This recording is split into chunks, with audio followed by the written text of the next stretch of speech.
एक तरफ दुनिया एआई बना रही है, कोड्स लिख रही है, रोबोट्स को सोचना सिखा रही है, और दूसरी तरफ हम लोग एक ऐसी लॉटरी खेले जहाँ पे टिकट के प्राइस की कीमत है आपकी जवानी के 5 बेशकीमती साल। अगर आपको लगता है कि आप बहुत ही स्पेशल हो, तो आप एक बहुत ही अच्छे खासे डेटा पॉइंट हो।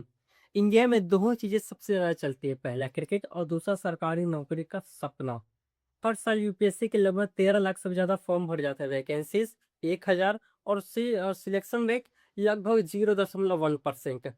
यहाँ पे इस बात सिर्फ यूपीएससी का नहीं है, बात है यहाँ पे नीट यूजी 2025। यहाँ पे 22 लाख बच्चे फॉर्म भरे 2025 में, लेकिन किस लिए? सिर्फ 1 लाख एमबीबीएस की सीट्स के लिए, जिसको दुनिया डेमोग्राफिक डिविडेंड कहती थी, आज हमने उसको डेमोग्राफिक लाइन बना के रख दिया। सब लोग बस अपनी ही बारी का इंतजार कर रहे हैं। और ऐसे ही करते करते हम आज हमारे देश की कोचिंग इंडस्ट्री बन गई $7 बिलियन की, और अंदाजा ऐसा है कि अगले 10 साल में $17 बिलियन तक ये छूने वाली है। आज इस मैट्रिक से बचने के लिए हमारे देश के जो युवा हैं, ये हमारा देश छोड़ के भाग रहे हैं। 12 लाख से भी ज्यादा इंडियन स्टूडेंट्स ने देश छोड़ के भाग चुके हैं। कोई यूके जा रहा है, कोई ऑस्ट्रेलिया जा रहा है, तो कोई जर्मनी जा रहा है। ये टैलेंट का माइग्रेशन है, सीधे सिस्टम से एग्जिट मारना है, क्योंकि अगर आप सिस्टम को बदल नहीं सकता तो सिस्टम से गायब भी हो जाओ। हाँ, हमने ऐसे इंजीनियर्स पैदा किए हैं जो कैलकुलेट तो चुटकी भर में सॉल्व कर दे, लेकिन जब अपने ही घर का पंखा डगमगाने लगता है तो उनके हाथ पाँव फूल जाते हैं। क्यों? क्योंकि भाई जो सिलेबस था उसमें एमसीक्यू तो था, लेकिन वहाँ पे प्रैक्टिकल लाइफ नाम का कोई चैप्टर एग्जिस्ट नहीं करता था। और national research and development scandal, आज हमारे देश भर में जीडीपी का लगभग 0.6 से लेकर 7% आर एन डी के बजट पर लगाया जाता है। वहीं अगर दूसरे चाइना की बात करें तो वो खर्च करता है लगभग 2.3%, और अमेरिका 3.5%। इसका मतलब कि जहां हमारे पड़ोसी देश quantum computer, deep tech, AI जैसी बड़ी बड़ी चीजों पर अरबों लुटा रहे हैं, वहीं हम लोग हजारों करोड़ रुपए खर्च कर रहे हैं ओएमआर सीट छपवाने में, जनरल सीरीज के बुक्स खरीदने में, और टेस्ट सीरीज पर घंटों समय बिताने में। लेकिन हमारे देश में ये एक इकोनॉमिक सुसाइड है, और अंदाजा है कि इंडिया अपने जीडीपी का लगभग 1.4% तब खो देता है जब वहाँ पे देश के बच्चे सरकारी नौकरी की तैयारी करते हैं और एंट्रेंस एग्जाम्स की तैयारी में अपने समय लगा रहे होते हैं।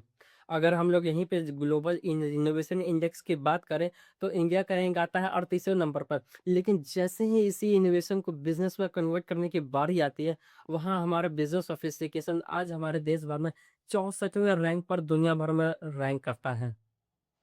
साल 2025 के मिड तक कोटा इन सब चीजों में फंसा हुआ था। सिर्फ आधे साल में ही लगभग 14 से ज्यादा बच्चों ने कोटा में अपना दम तोड़ दिया। ये स्टेट इस डेकेड का सबसे हाईएस्ट है।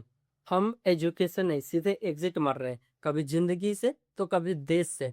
यूपीएससी जिंदगी के 8 साल जहां हमारा दिमाग सबसे ज्यादा क्रिएटिव होता है, आज वो बच्चे हमारा फैक्ट मेमोराइजेशन पे अपना समय बिता रहे हैं। ये सब पता है क्यों कर रहे हैं?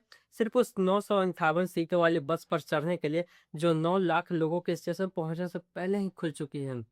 हमारा देश पूरा सिस्टम रटने रटाने पे चलता है। अगर आपने सबसे अच्छा एग्जाम में उल्टी कर दिया, सबसे अच्छे आंसर्स लिख दे, तो आपको कॉलेज, स्कूल, कॉलेज अच्छे खासे रिवॉर्ड देंगे, पुरस्कार देंगे, सगरों अनाउंस करेंगे।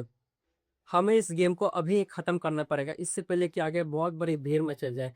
क्या आपको पता है कि आज हमारे देश भर के जो कोचिंग लगभग 58,000 करोड़ रुपए तक की बन चुकी है।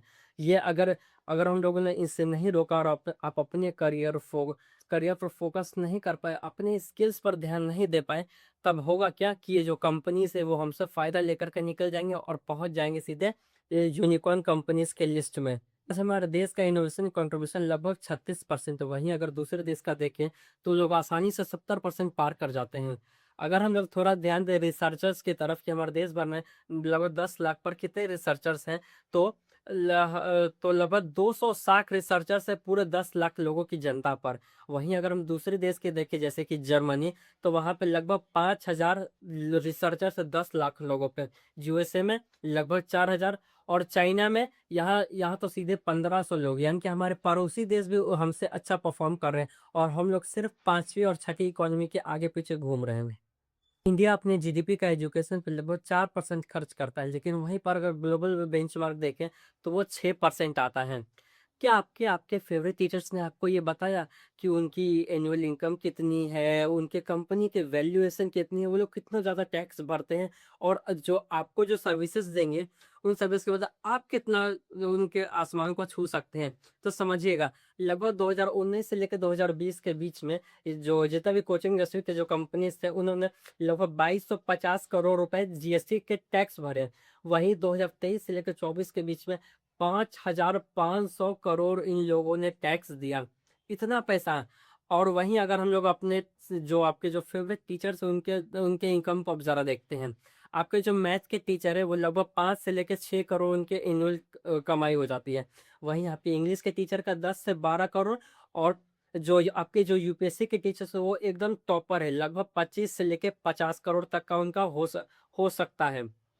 क्या आपने कभी सोचा है कि आप भी कभी इस नंबर पर छू पाएँगे? तो ज़रा सुनिएगा। हमारे देश भर में जो यूपीएससी के जो आईएएस के जो ऑफ़िसर्स हैं, वो अब ज़िंदगी भर में लगभग 25 से लेके 30 साल के अंतराल में कितना कमा सकते हैं? तो सिर्फ़ 8 करोड़। वहीं सीजीएल के ऑफ़िसर सिर्फ़ 5 करोड़ और दरोगा ये सब लगभग साढ़े 3 करोड़। और ग्रुप डी के जो ऑफ़िसर्स होते हैं, वो 1.5 करोड़ सिर्फ़ 25 से लेके 30 साल में ही कमा सकते हैं। सिर्फ़ प 25 से लेके 30 साल।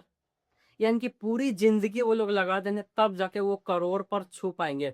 और यहाँ हमारे टीचर्स वो आसानी से 5-5 10-10 करोड़ हर साल यूँ ही पार कर जाते हैं।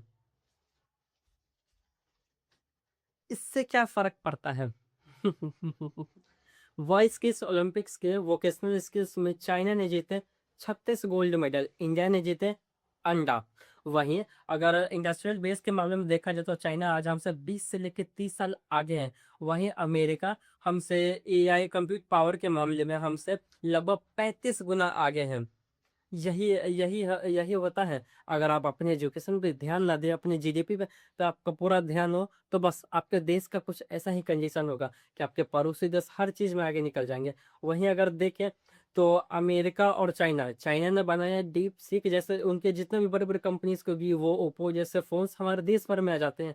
हमारे देश के क्यों नहीं बने? और वहीं अगर हम लोग अमेरिका के देखें तो उन लोगों का मोटोरोला और भी पता नहीं कितने सारे आईफ़ोन ये हमारे देश में भर-भर के आते हैं। लेकिन क्या हमारे देश का भी ये जो बड़ी-बड़ी जो टेक्नोलॉजी उनके पास जाती है? हमारे देश के पास क्यों नहीं अपना भारत ऐप स्टोर है, प्ले स्टोर है? ये चाइना के पास अपना बायडू है, ये अमेरिका के पास अपना गूगल है। हमारे देश के पास क्यों नहीं और ये कब तक आ जाना चाहिए? आगे मुझे आपको इस वीडियो में समझाने की ज़रूरत नहीं है, आप खुद ही समझदार हैं। शुक्रिया, अगले वीडियो में हम लोग मिलेंगे। Thank you very much.